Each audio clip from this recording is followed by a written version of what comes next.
টেকনোলজির সাথে আমাদেরকে যেতে হবে, টেকনোলজিকে ভালোভাবে ইউজ করতে হবে।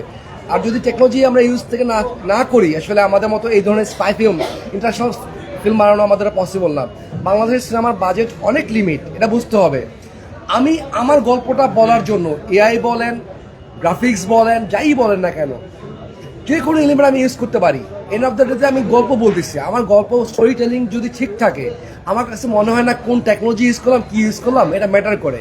কিন্তু আমি যখনই ভালোভাবে গল্পটা বলতে পারবো না, তখনই বিভিন্ন ধরনের কথা উঠবে, সেটা অনেক ধরনের কারণ উঠবে। সো আমি যদি ব্যর্থ হই, আসলে এটা নিয়ে কথা উঠবে। আর যদি স্টোরি ভালো হয়, স্টোরি বলা ভালো হয়, সেক্ষেত্রে কীভাবে হইলো, কী কারণ হইলো, সেটা কোনো ম্যাটার করে না। হ্যাঁ, থ্যাংক ইউ সো মাচ। রাসেলকে আমি যদি জানতে চাই, ইতিমধ্যে আসলে রাসেলকে মাসুদ রানা অলরেডি হয়ে গেছে, মাসুদ রানা ওইটা মাসুদ রানা নায়ক, ওইটা মাসুদ রানা, এরকম একটা চলে এসেছে। কেমন লাগছে? এবং অলরেডি খুব দর্শকরা দাম পজিটিভ এখন পর্যন্ত পেয়েছি। সবকিছু মিলে দর্শকদের সাথে কিছুটা সময়ও আসলে পার করেছেন, বা কাছ থেকে দেখেছেন, তাদের বিভিন্ন রিয়াকশনগুলো, সব এক্সপিরিয়েন্স মিলে আপনার কাছে জানতে চাই। বেসিক্যালি আসসালামু আলাইকুম, সবাই তো ভালো আছেন। গতকাল দেখেছিলেন আমরা এসেছিলাম আমাদের টিম সহ,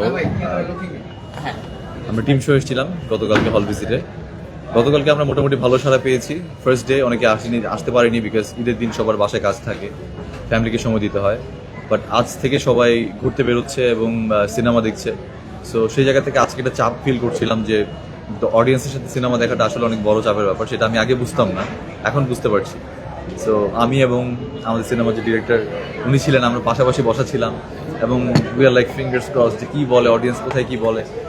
সো আমাদের একটা টেনশন কাজ করছিল, বাট ওভারঅল আমরা আই থিঙ্ক জিনিসটাকে ভালোভাবে পুল অফ করতে পেরেছি আমাদের সিনেমা দিয়ে। এবং ম্যাম, আই মিন হ্যাঁ, মাসুমা মাইনুর ম্যাম, উনিও আমাদের সাথে ছিলেন।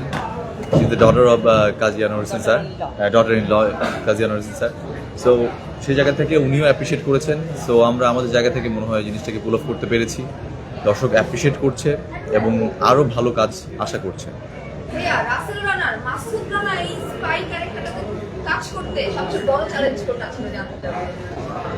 এটা আসলে পুরোটাই বড় চ্যালেঞ্জ ছিল, বিকজ এটা মাসুদ রানাকে নিয়ে করা।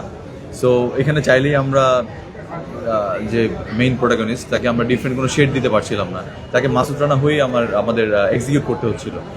আর মাসুদ রানা যেহেতু একটা কল্পনার ক্যারেক্টার, সো এক একজনের কল্পনা এক এক ধরনের, সবগুলো কল্পনাকে ম্যাচ করে একটা অ্যাভারেজ কল্পনায় নিয়ে আসাটা অনেক টাফ। সেটা আই থিঙ্ক ডিরেক্টর সাহেব ভালো বলতে পারবেন। আর আমার মনে হয় যে আমরা যতটুকু পেরেছি চেষ্টা করেছি, বাকিটা এখন আপনাদের মতামতের উপর ডিপেন্ড করবে।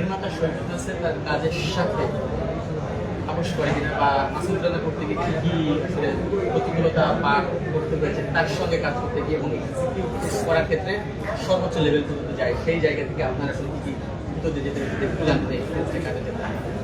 ডিরেক্টর হিসেবে উনি কখনোই কম্প্রোমাইজ করতে চায় না ওনার জায়গা থেকে, বিকজ আমরা যখনই যে সিনটা নিতাম সেটার পারফেক্ট শটটা বের করার জন্য উনি আপ্রাণ চেষ্টা করতো, এবং আমাদের মধ্যে সেই এনার্জিটা স্প্রেড আউট করতো যে সবাইকে ওই শটটাকে পারফেক্টলি দিতে হবে।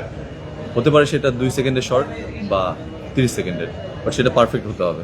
তো তার এই ব্যাপারটা ছিল। এবং তারপর আমাদের যেহেতু বাংলাদেশে আমাদের সিনেমা ইন্ডাস্ট্রি গ্রো করছে, কিছু বাজেটের তো ইস্যু থাকে অবশ্যই। আমরা যেটা করতে চাই সেটা হয়তো বা বাজেটের অভাবে করতে পারি না, বাট আমাদের ইচ্ছা শক্তি এবং আমাদের যে টেকনিক্যাল নলেজ, সেগুলো দিয়ে আমরা চেষ্টা করি কাভার আপ করার। সো সেই জায়গা থেকে আমি ওনাকে থ্যাঙ্কস জানাবো এবং পুরো টিমকে থ্যাঙ্কস জানাবো যে আমরা জিনিসটা পুল অফ করার চেষ্টা করেছি এবং হোপফুলি ভালোভাবে করতে পেরেছি।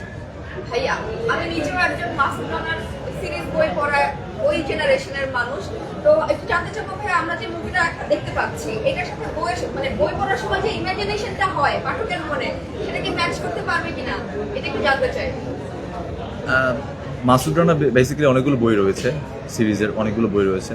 সো সেই জায়গা থেকে আমরা আসলে এটা মাসুদ রানার প্রিকুয়াল ভার্সন হিসেবে রিলিজ করেছি, যে মাসুদ রানা হয়ে ওঠার গল্প এটা বেসিক্যালি। সো আপনারা যে গল্পের বইগুলো পড়েছেন সেগুলো থেকে আপনাদের যে ইমাজিনেশন, এখন সেটা ডিপেন্ড করবে যে আপনার সিনেমা হলে গিয়ে দেখার পরে আপনাদের ইমাজিনেশনের সাথে মিলাতে পারছেন কিনা। এটা আসলে পুরোটাই আপনাদের উপর ডিপেন্ড করবে। আমরা যা করেছি সেটা অলরেডি আমাদের জমা পড়ে গিয়েছে। এখন আই থিঙ্ক এটা বলতে গেলে আমলনামা জমা দিয়েছি, এখন আপনাদের বিচারের রায় আপনারা দিবেন।